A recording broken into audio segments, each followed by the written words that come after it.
연구원의 다영 쌤이요. 여러분은 누군가와 다툰 적이 있나요? 쌤도 어릴 때 친구와 다툰 적이 많았었는데 지금 생각해보니 말 때문에 서로가 상대방을 오해해서 벌어진 일이 많았던 것 같아요. 여러분도 이런 경험 한 번쯤은 해봤죠? 그런데 그거 아세요?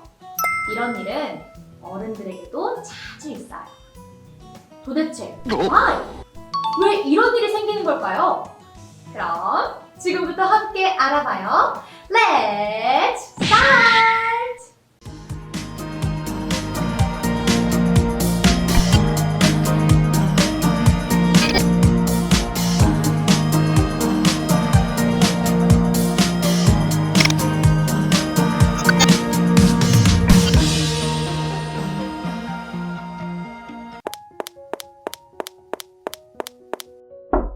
네, 들어오세요.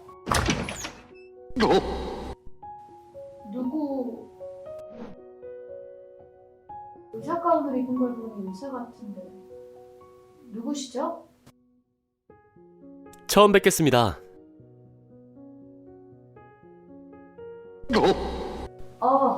우리 초면이죠? 반가워요. 저는 정신건강의학과 교수 김다영입니다. 혹시 상담이 필요해서 오셨나요?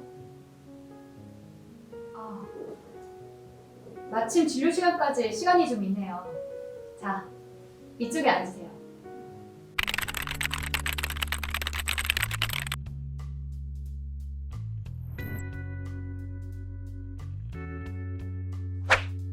나 오늘 선배님한테 혼났어.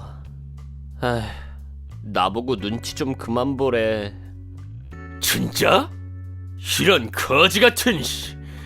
나는 왜 성격이 그렇게 까칠하냐고 묻더라. 나는 감정이 없냐는 말을 들었어. 나는 의사가 된 게 엄청 신기하다고 하더라.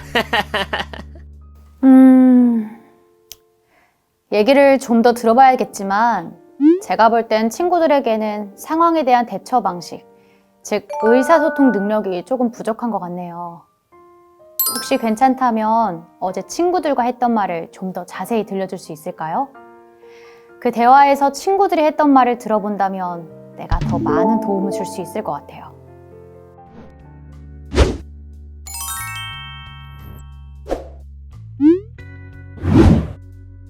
나는 나름대로 잘해보려고 한 건데. 선배님이 지시하시거나 말씀하실 때면 난 내 생각과 다르더라도 항상 네, 그렇게 하겠습니다. 네, 선배님의 말씀대로 하겠습니다. 라고 답하면서 일했어. 물론 가끔은 질문거리가 있거나 의문이 드는 말도 있었지만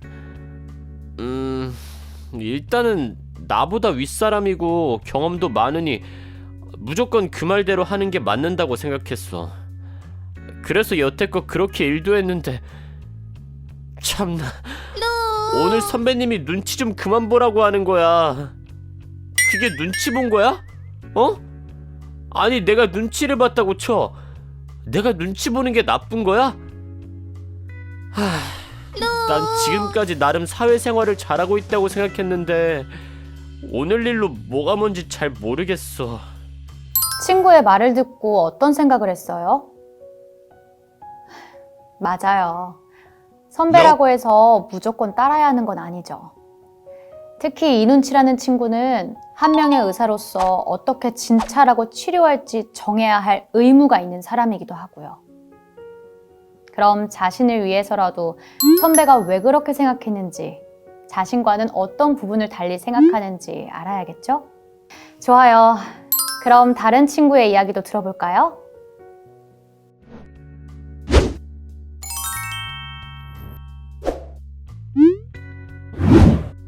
아니 실습생도 아니고 참나 씨. 아니 말이야, 같이 일하는 동기 녀석이 환자에게 약을 잘못 준 거야. 전에 비슷한 일로 억울하게 나까지 혼난 적도 있고 또 이번 일로 부르르 교수님께 혼날 걸 생각하니 너무 화가 났어. 넌 왜 항상 사고만 치는 거야?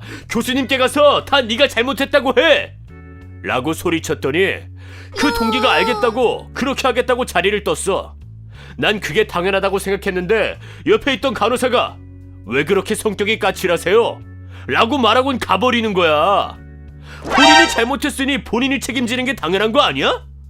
왜 내가 그런 말을 들어야 하는지 도무지 모르겠어. 앞서 말한 친구와는 정반대네. 이 친구는 눈치군과 비교해서 얘기해볼까요? 눈치군은 타인을 너무 배려해서 자기 주장을 할 수 없었다면 박비난이라는 친구는 자신의 생각과 감정을 명확히 표현하고 있어요. 교수님 말씀은 화를 내는 것이 좋은 방법이라는 건가요? 물론 화를 낸 건 옳지 않은 행동이 맞아요. 아마 박비난군은 평소에도 화를 먼저 내는 타입일 거예요. 특히나 오해와 안 좋은 인상을 줄 수 있으니까 말투와 태도를 바꾸는 것이 좋답니다. 그럼 다른 친구에 대한 이야기도 들어볼까요?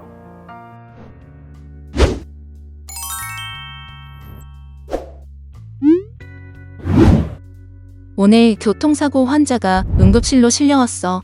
급한 대로 우선 응급치료를 하고 수술실로 옮기고 있는데 환자와 동승자로 보이는 분이 슬퍼하면서 내 옷을 잡더니 살 수 있나요? 라고 묻는 거야. 그래서 그분께 사고 당시 환자분께 응급조치했나요? 라고 물었어. 그런데 안 했다고 하는 거야. 그래서 아쉽네요. 했다면 살 수 있는 확률이 조금은 더 높아졌을 텐데 라고 말했어. 이건 의사로서 환자를 보고 내가 내린 객관적인 의학적 소견이었어. 그런데 이를 뒤에서 지켜보고 있던 응급실 실장님께서 나를 따로 부르시더니 다짜고짜 화를 내며 초희성 씨는 감정도 없으니까? 라고 말씀하시는 거야. 의사로서 내 소견을 보호자에게 사실대로 말하는 건 당연한 거 아니야? 아무리 생각해도 왜 실장님이 그런 말씀을 하셨는지 도무지 이해가 안 돼. 의사라는 직업은 단순히 환자만 치료하는 직업이 절대 아니에요. 그렇기 때문에 그 당시 보호자에게 그대로 전달하는 건 마음의 상처가 될 말이기에 생각이 짧았다고 말할 수밖에 없네요. 아마 이를 지켜본 응급실 실장님도 평소에 이 친구가 사람들과 대화할 때 자신이나 상대방의 감정보다는 논리적으로 상황을 해결하는 것에 초점을 맞춰 얘기하는 것을 자주 보아서 그런 말을 하셨을 거라고 생각이 되네요. 친구들 이야기가 점점 재밌어지네요. 그럼 마지막 친구에 대한 이야기도 들어볼까요?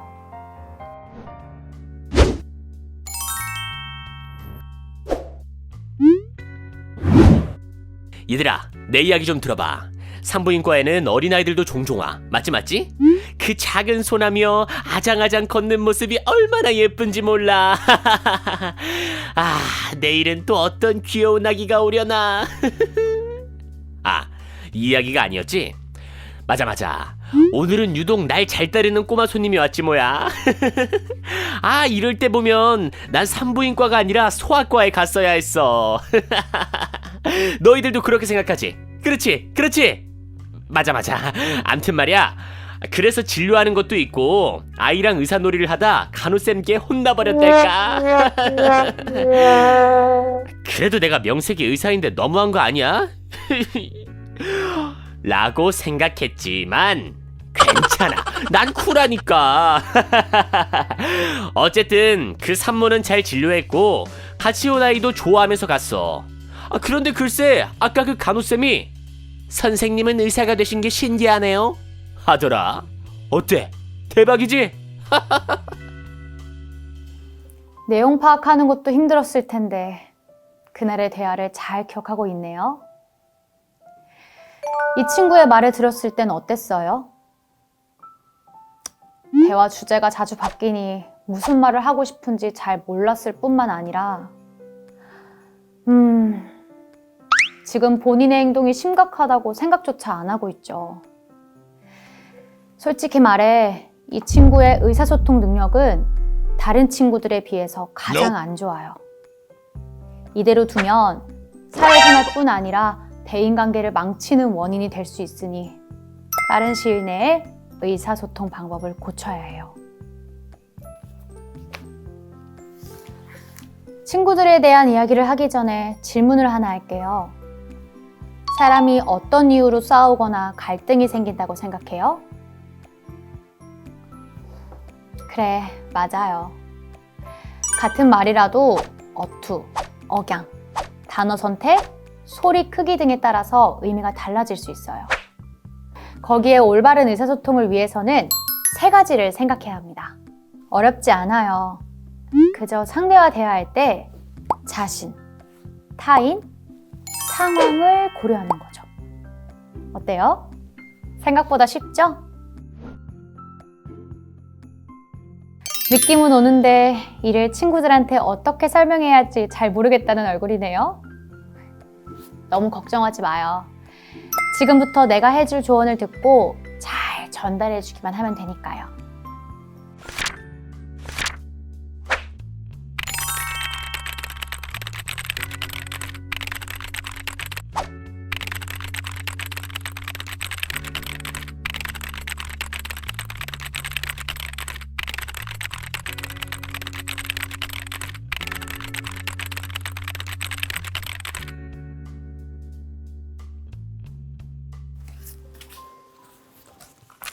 그럼 아까 첫 번째로 얘기했던 이 눈치. 이 친구부터 시작하죠. 이 친구와 같은 유형의 사람들은 천사, 부처, 오케이맨 등의 별명을 갖고 있는 경우가 많아요.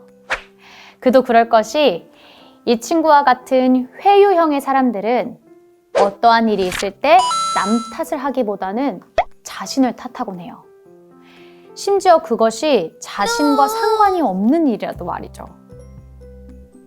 남들이 그렇다라고 말하면 자기 생각을 말하기보다 그들의 뜻을 이해하려고 하고 억울해도 이를 받아들이는 경우도 있어요. 그래서 이 친구는 제가 아까 말했던 자기, 타인, 상황이라는 의사소통의 3가지 요인 중 자신을 생각하는 요소가 부족해요. 물론 타인의 감정에 민감하게 반응해 필요한 부분을 도와주는 것이 안 좋다라는 것은 아니니까 오해 말고요. 자기 생각과 감정을 억누르기보다는 상대방에게 이를 표현한다면 지금보다 더욱 건강한 관계를 유지할 수 있답니다.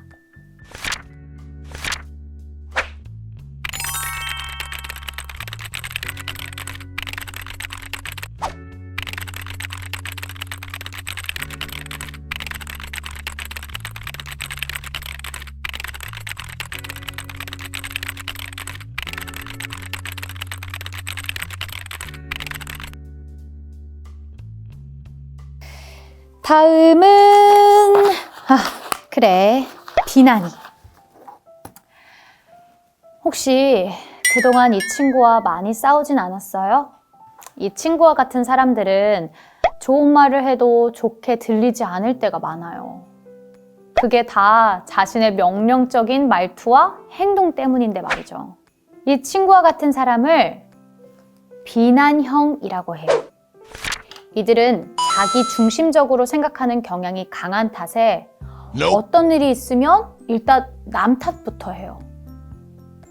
그런데 왜 이 친구가 그렇게 화를 잘 내는지 생각해 본 적이 있나요? 이 친구와 비슷한 사람들은 다른 사람들에게 약해 보이면 안 된다고 생각을 해요. 일종의 자기 방어라는 거죠. 그래서 사소한 말이나 행동도 위협으로 받아들이고 자신만의 기준을 만들어서 이를 넘는 사람을 비난하고 깎아내려서 자신을 보호하려고 해요. 그래서 이런 친구와 대화할 때는 말뜻을 오해하지 않도록 대화하는 것이 매우 중요해요. 물론 본인 역시 자신이 중요한 만큼 타인의 감정과 행동에도 귀를 기울이고 배려하는 마음도 필요하답니다.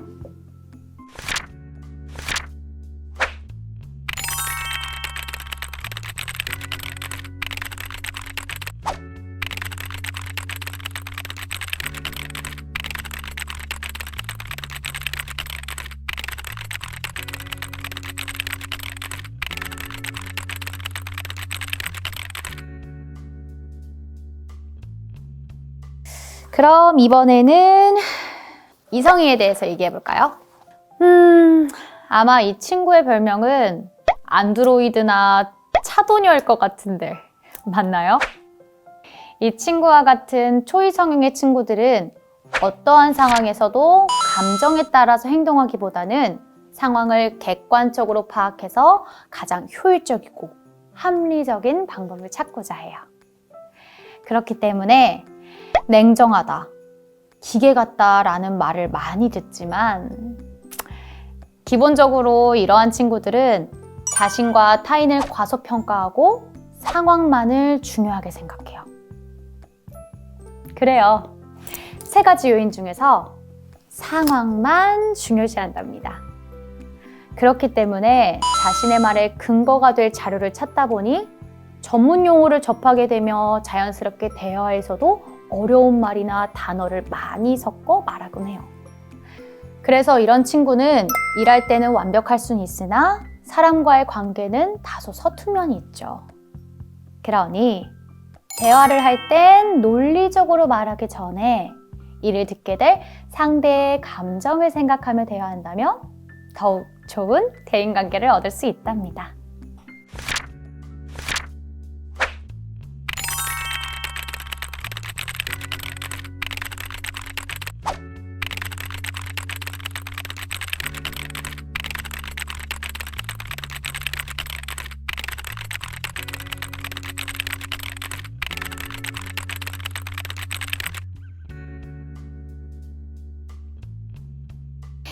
마지막 친구는 3만이었죠? 어디로 튈지 모르는 탱탱볼 같은 친구. 우리가 볼 땐 어디에도 매이지 않고 자기 생각과 느낌에 충실한 모습이 멋져 보일 수는 있지만 아까도 말했듯 이 친구의 의사소통 능력이 가장 좋지 못해요. 그럼 이 친구는 3가지 요인 중에 무엇이 부족해 보이나요? 방금 이야기했던 친구와 비교를 하자면 이성인은 문제를 해결하기 위해서 논리적으로 자신의 옳음을 증명한다면 이 친구와 같은 산만형은 심각성과 상관없이 대충 얼버무려 넘기려 하고 있어요. 또한 대화를 하다 보면 주제가 계속 바뀌고 심지어 진지한 이야기를 할 때도 농담을 하는 등 대화를 하는 상대로 하여금 부산스럽고 혼란스러움을 느끼게 하죠. 그렇기에 이 친구는 자신, 타인, 상황이라는 3가지 요인 모두가 부족한 경우에 해당된답니다. 하지만 나쁜 점만 있는 건 아니에요. 우리가 느낀 것처럼 이 친구와 같은 사람은 낙천적이며 창의력이 높아요. 그러니 일단은 한 가지에 집중하는 습관과 함께 대화할 때도 말하는 사람에게 집중하는 습관을 키운다면 지금보다 훨씬 좋은 인간관계를 만들어갈 수 있을 거예요.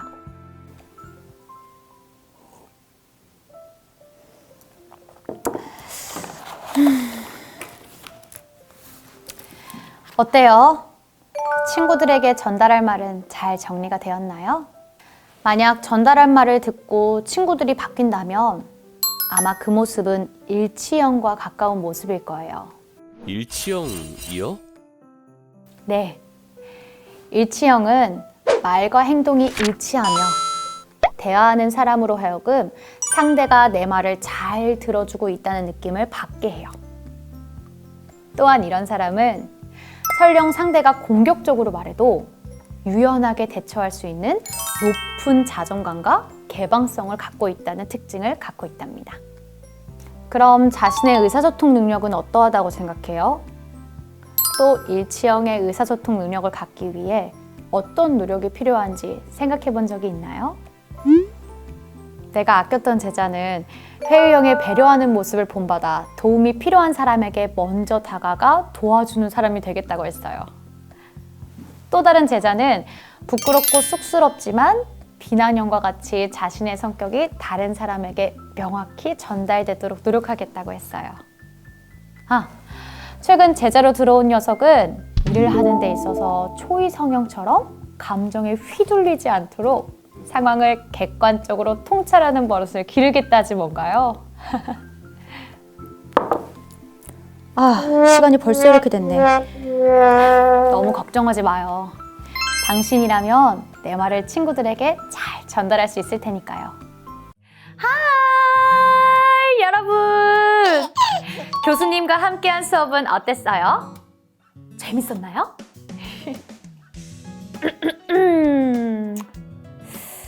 교수님의 말을 친구들한테 잘 전달한 여러분에게 교수님이 특별히 의사소통의 꿀팁을 알려주라고 하셨답니다.